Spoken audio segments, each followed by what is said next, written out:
gente! Sejam muito bem-vindos ao canal Quest Interativo. No programa de hoje, nós vamos falar sobre quarentena de plantas.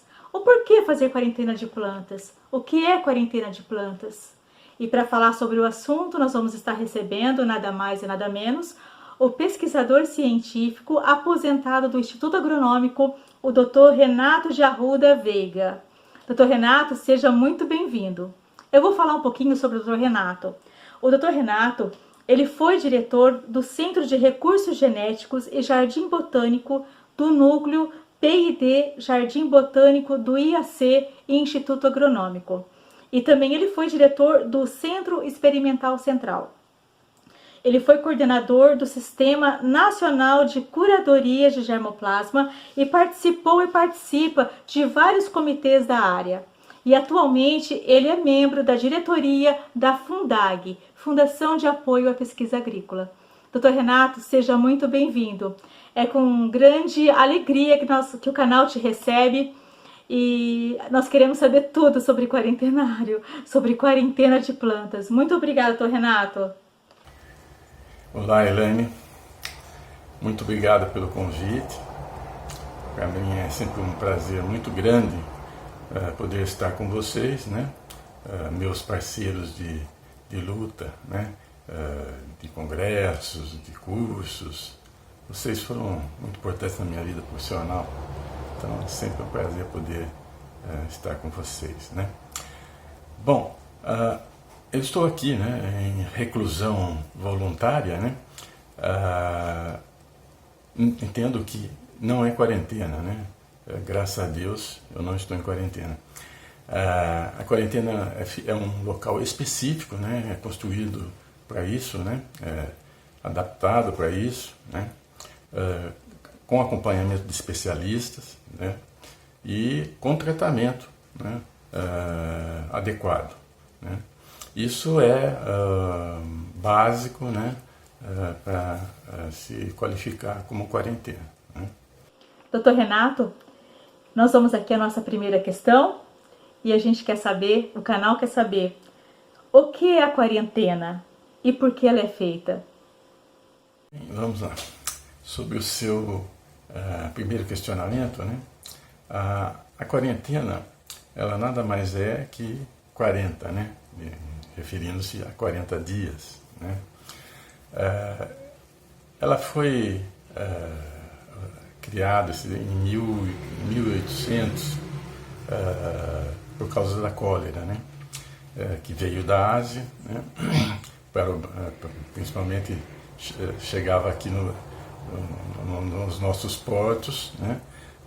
Os navios eles ficavam ancorados e aguardavam 40 dias, onde era inspecionado o navio para ver se apareceria a cólera nesses 40 dias estimados, né? Caso não houvesse a detecção da cólera, então era permitido que o navio atracasse, né? Então esse foi o primeiro uso para a cólera em humanos, né? Esse é o termo, né? Quarentena vem daí. Bom, hoje o termo ele é utilizado mais, no caso específico nosso, que trabalhamos com plantas, né? Para um período em que as plantas ficam sendo inspecionadas, né? E para ver se há a detecção de pragas nessas plantas, né? E é um período que vai depender tanto do ciclo da planta quanto do ciclo do organismo da praga quarentenária exótica, né? E lembrando que pragas quarentenárias, né? No caso são plantas, pode ser animais, pode ser micro-organismos, né? Todos são considerados pragas quando eles causam algum problema para tanto a natureza quanto para a agricultura, né? E, então, o nosso Ministério da Agricultura e Pecuária, né, ele está sempre atento, né, e organizando novas legislações sempre atualizadas para que a quarentena sempre esteja sendo bem segura para o país, né, e dentro daquelas pragas que estão atualmente no nosso entorno, né, com as quais nós corremos riscos mais especificamente ligados às plantas agrícolas, né, aqueles recursos genéticos que nós utilizamos e que somos dependentes para a nossa sobrevivência. Doutor Renato, na nossa segunda questão, que nós queremos saber, onde é feita a quarentena? Bom, na questão colocada, a edificação é o local, né, onde é feita a quarentena, né? Essa edificação ela é chamada de estação quarentenária, porque ela envolve uma série de estruturas, né, necessárias para viabilizar tanto a recepção do material, né, quanto a quarentena em si, né, e posteriormente a entrega do material aos verdadeiros interessados na introdução deste germoplasma, né. Essa obra de engenharia ela é feita com toda a segurança fitossanitária, né, recomendada internacionalmente, né, e assim você pode ter o cultivo da planta ali, né, naquele local, para observar o ciclo da planta, se vai aparecer ou não uma determinada praga quarentenária que é objeto da quarentena, né? Porque conforme o país de onde vem esse material, há determinadas pragas lá específicas que nós não temos aqui no Brasil. Então, o que tem que ser feito? Uma avaliação perfeita desse material, né, com técnicas apuradas de fitossanidade, né, que vão detectar ou não a presença da praga quarentenária exótica, né. Tudo isso é necessário para evitar que a praga em si ela se disperse, né, através de embalagens, de germoplasma, de água, solo, e até dos próprios seres humanos que estão ali em contato com essa quarentena, né? Então é obrigação de quem trabalha com uma estação quarentenária a inspeção e a higiene necessária para que não ocorra uma dispersão de uma nova praga no país. Doutor Renato, mais uma vez eu estou muito feliz, sabe, que você esteja aqui com a gente nesse dia, batendo esse papo. É uma pena que a gente está longe, a gente está à distância, mas mesmo assim. E vamos lá, na nossa terceira questão. A nossa terceira questão que nós queremos saber, quais são os cuidados que você deve ter no quarentenário? E as principais técnicas que são utilizadas? Bom, sobre as técnicas utilizadas, né, é muita coisa para falar para vocês, mas eu não vou me ater aos detalhes, né.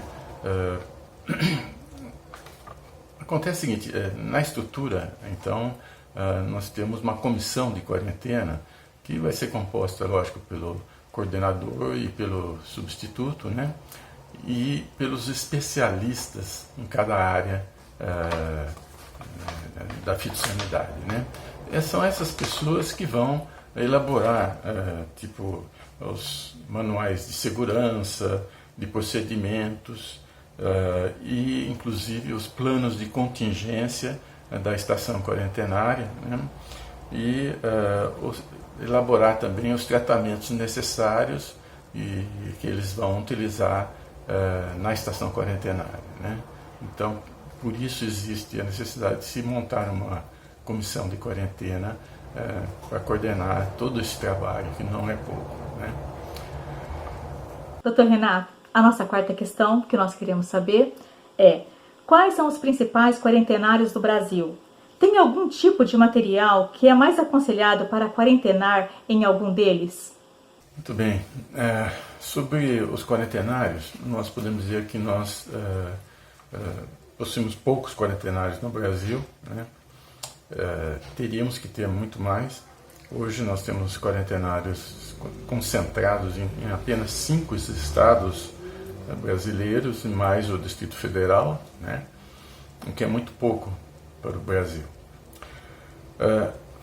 Nós temos 3 níveis de quarentenários, né? O quarentenário nível 1, 2 e 3. O nível 1 se refere às quarentenas, às estações quarentenárias, né? Tem uma prestação de serviços para toda a sociedade, né? E trabalha praticamente com, no caso de plantas, com todas as plantas. Nós temos outros quarentenários, então, mais especificamente da Embrapa, né? Em Brasília, né? Nós temos o Senargem, que é o quarentenário nível 1, o quarentenário federal, né? Que trabalha hoje mais com pesquisa científica, enquanto o centro de quarentena da Embrapa é o responsável para a realização de quarentenas para a sociedade em geral, né? Nós temos o quarentenário animal do MAPA, né, que fica em Cananéia, em São Paulo, e o quarentenário do Instituto Agronômico em Campinas, em São Paulo, né, que trabalha também assim com todas as plantas, né? Então são basicamente 3 quarentenários nível 1 no Brasil, né? Quarentenários nível 2, nós temos os quarentenários que têm uma infraestrutura própria também, né? Na questão de funcionários, a exigência, se não me engano, é apenas para o responsável e o suplente, né? Tem que ser do quadro funcional, né? E eles têm que ter especialistas em todas as áreas, porém não como funcionários do quadro próprio, né? Eles podem contratar esses especialistas de instituições de pesquisa, de universidades, né? E esses especialistas dão assistência ao quarentenário, fazem parte da comissão de quarentena dessas estações quarentenárias, né? Ainda continuando no nível 2, a gente pode dizer que nós temos os quarentenários da Singenta, né? Ficava em Aracati, no Ceará, mas agora foi transferido para Uberlândia, né? Em Minas Gerais, né? Nós temos o quarentenário em Piracicaba da SGS, né?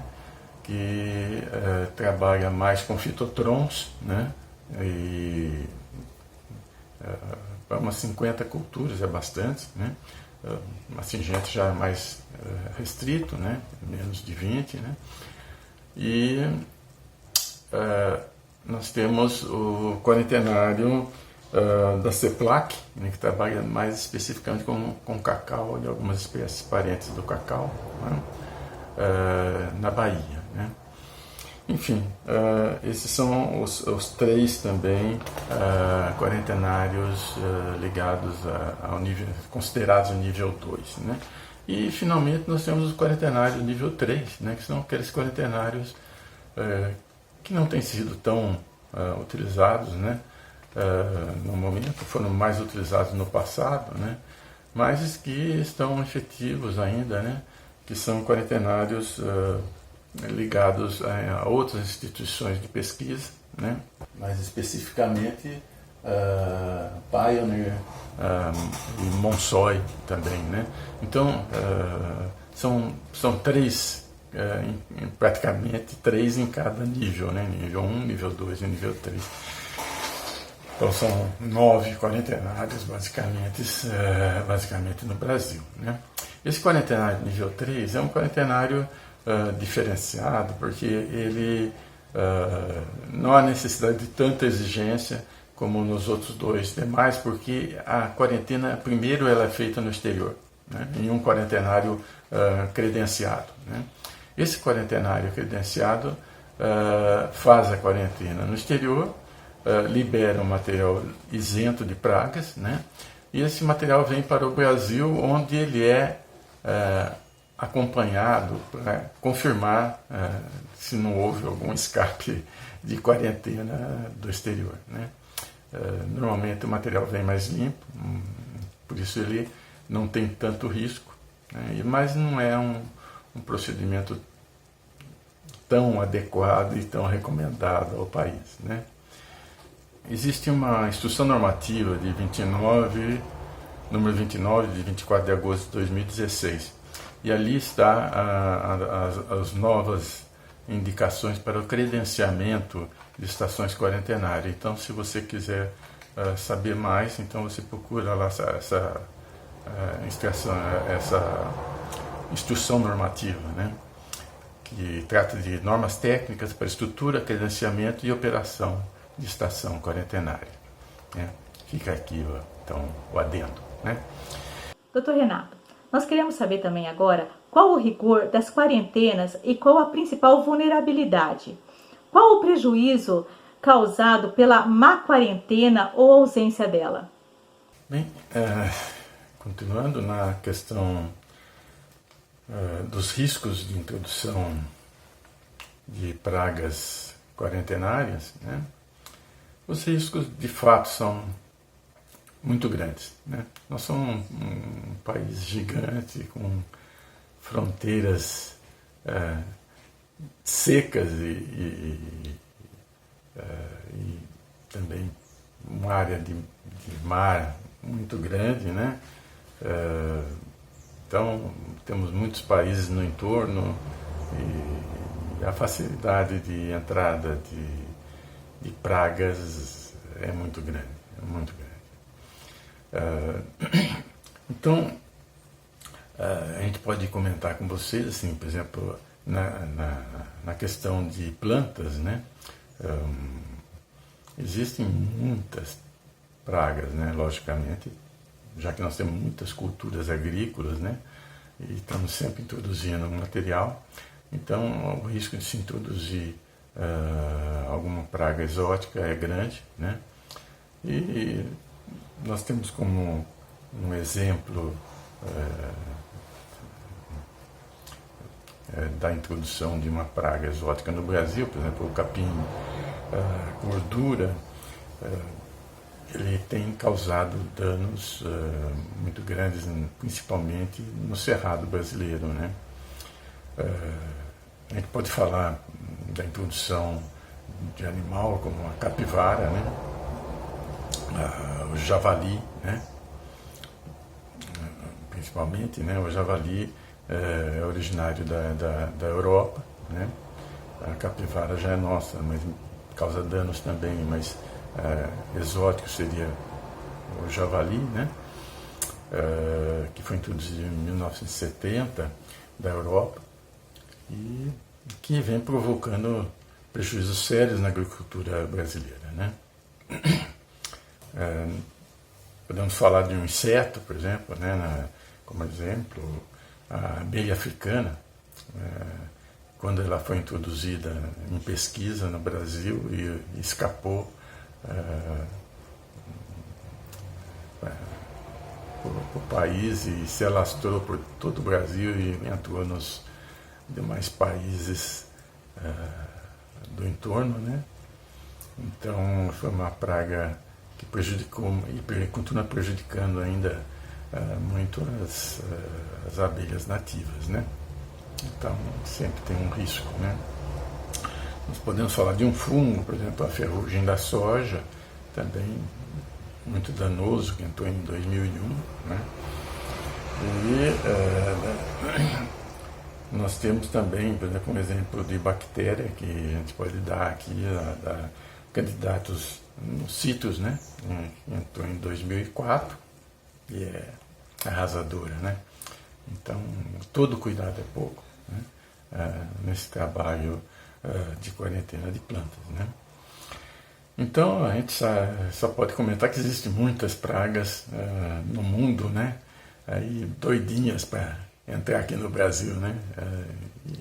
E nós temos que estar prontos para nos defender.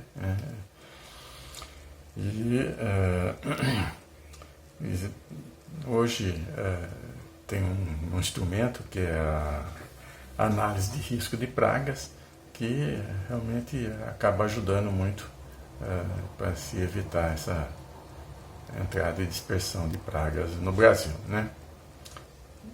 Doutor Renato, agora nós vamos falar sobre inspeção.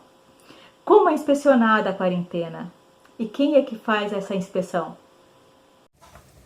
Na questão aí de inspeção de quarentena, né, nós temos duas comissões relevantes para se ter num complexo quarentenário, né, numa estação quarentenária, né, que é a comissão interna de quarentena de plantas, né, a comissão de quarentena que eu já comentei anteriormente, né, que é composta pelos coordenadores do quarentenário e mais os especialistas em fitossanidade, né, e a comissão interna de biossegurança. Esta já é uma comissão que vai orientar esses especialistas quando se trata de uma quarentena de um material transgênico, né? Então tem que ter especialistas em biossegurança para orientar a outra comissão que é de quarentena, né? Então essas duas comissões acabam trabalhando juntos na inspeção do quarentenário, né? E é importante lembrar também que, além dessas comissões do quarentenário, ainda existe a inspeção do mapa, né? Que é do pessoal da Secretaria de Defesa Agropecuária, né? Que trabalha conjuntamente com o quarentenário, né? Analisando os laudos, analisando as quarentenas, dando seus pitacos, né, como é normal, né, e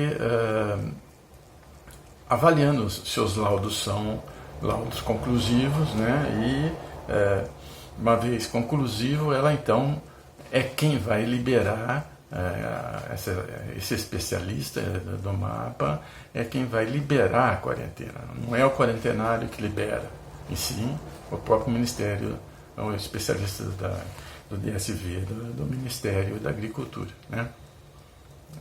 Então, esse seria o grupo que faz a inspeção.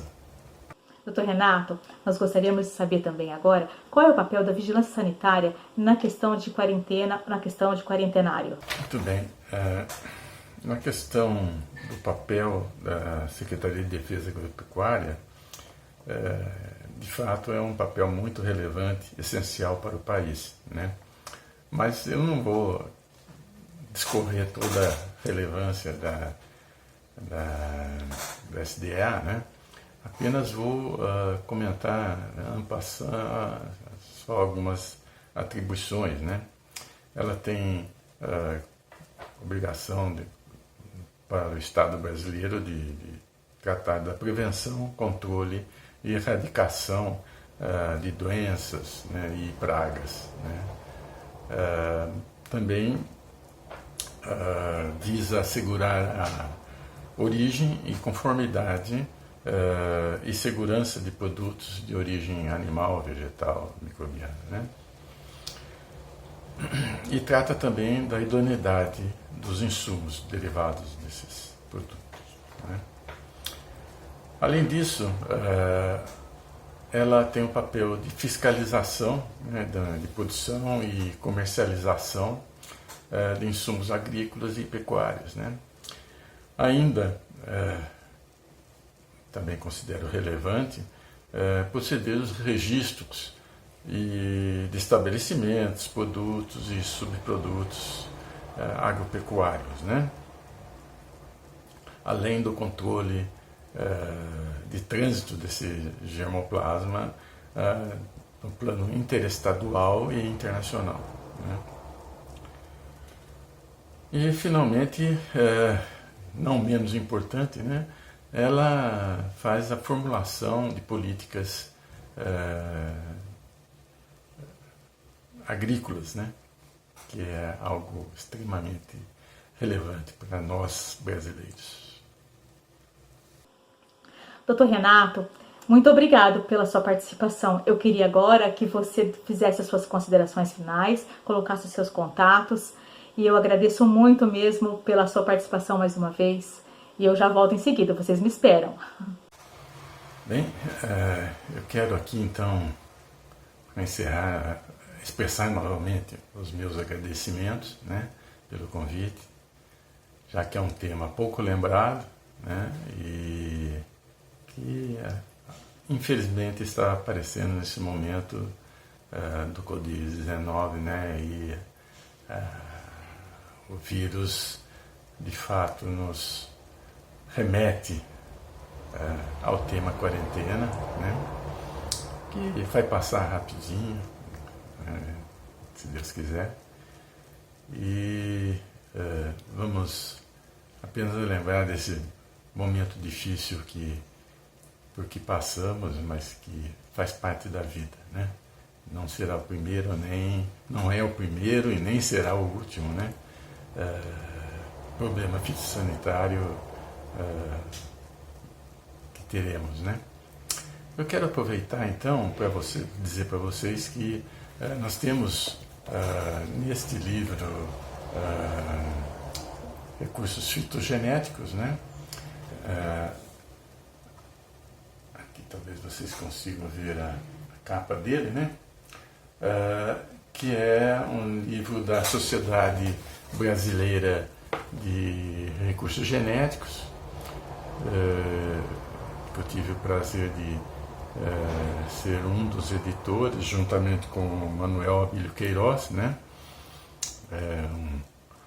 Um ícone da área de recursos genéticos, né? Foi um grande prazer trabalhar com ele. E esse livro, apesar de ser de 2015, ele tem muita coisa interessante no tocante ao intercâmbio e quarentena de plantas, que vocês podem ir lá e consultar. Vocês não vão se arrepender, tá? Muito obrigado, então. Fiquem com Deus, né? Muita saúde.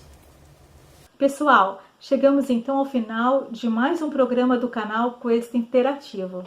Eu quero pedir para você que ainda não se inscreveu no nosso canal, que se inscreva, porque é muito importante para que esse canal continue trazendo até vocês novas entrevistas, novos parceiros e novas informações. E também eu quero chamar a atenção de vocês que no dia 24 agora, sexta-feira, dia 24, nós vamos ter a entrevista, nós vamos estar recebendo o jornalista e ator Danilo Salomão. Ele vai falar sobre a arte de fazer arte. Ele é diretor de uma companhia que existe na cidade de Paraguaçu Paulista. É uma companhia de teatro chamada Companhia Bambolina. É muito interessante, é muito comovente. O sonho deles realmente me chamou muita atenção. Eles têm um sonho. E por incrível que pareça, eu não vou contar não, vocês vão saber lá na próxima entrevista. É incrível o sonho deles, me chamou muita atenção. Espero que vocês estejam sexta-feira comigo, curtindo o próximo vídeo da Companhia Bambolina. Eu quero que vocês tenham uma semana abençoada, um dia abençoado, que vocês venham agora curtir uma família maravilhosa que nós conhecemos e que são amantes do rock. E eles gravaram, nós gravamos isso um outro dia, numa tarde maravilhosa, nós gravamos. É o pai e duas crianças, o Marcelo, o Gabriel e a Júlia, que a gente tem um grande carinho por eles. Eles gravaram e nós achamos pertinente colocar, porque é isso, a arte é isso, ela é envolvente, né? Então vocês vão ficar agora com a família Galvão Guizardi. Ficam com Deus, Deus abençoe e até sexta-feira. Até mais. Shake it away. Please stay sharp. Just stay sharp.